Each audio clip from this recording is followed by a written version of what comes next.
How y'all doing? What's happening? I'm rolling videos out today, so I'm going to be talking about quite a few things. And the first one I'm going to address is Scottie Pippen and Michael Jordan. Scotty's still trying to sell his fun book.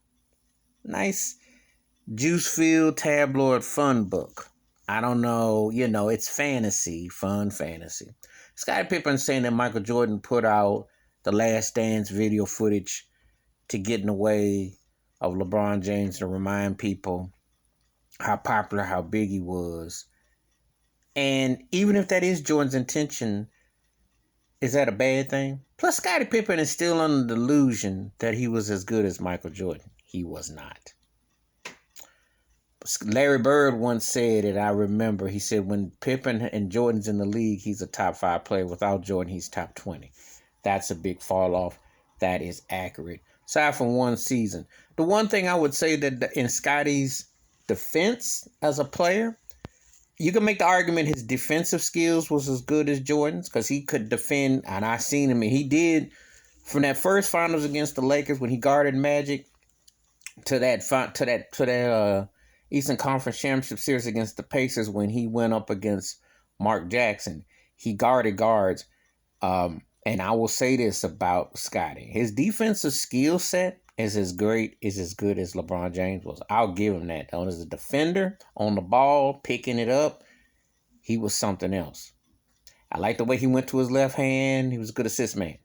However, he was never the player Michael Jordan was. And there's never no 1 and 1A. It's not close.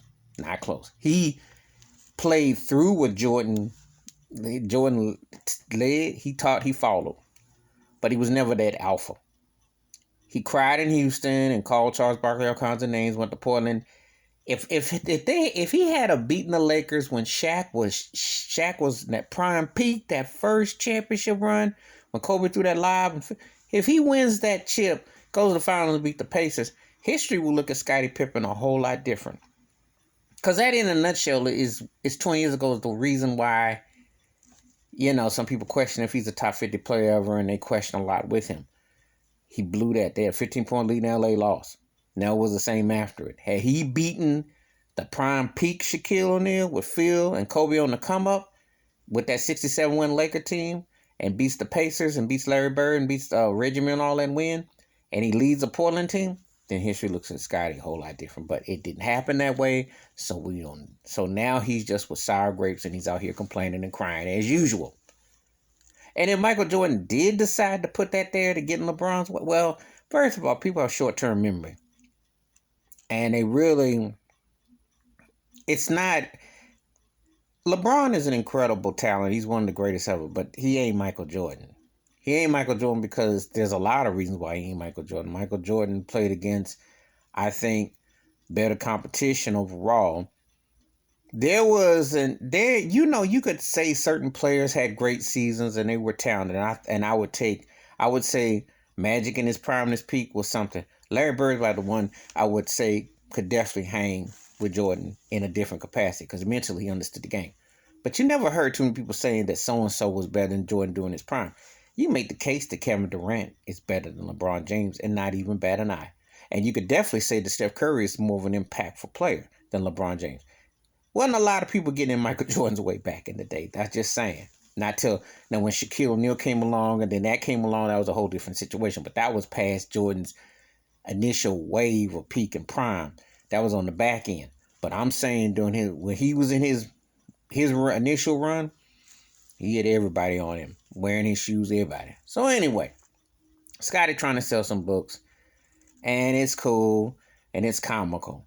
But he comes across like the drunk dude at the bar who said, you remember when I had my time, it wouldn't be nothing without me. Well, yeah, everybody was supporting Cass and all that, but let's not act like Michael Jordan wasn't a freak of nature on that court. And stop acting like, you benefited from playing with him. You weren't supposed to be on the dream team ahead of Isaiah Thomas. That's one of the most criminal things that ever happened.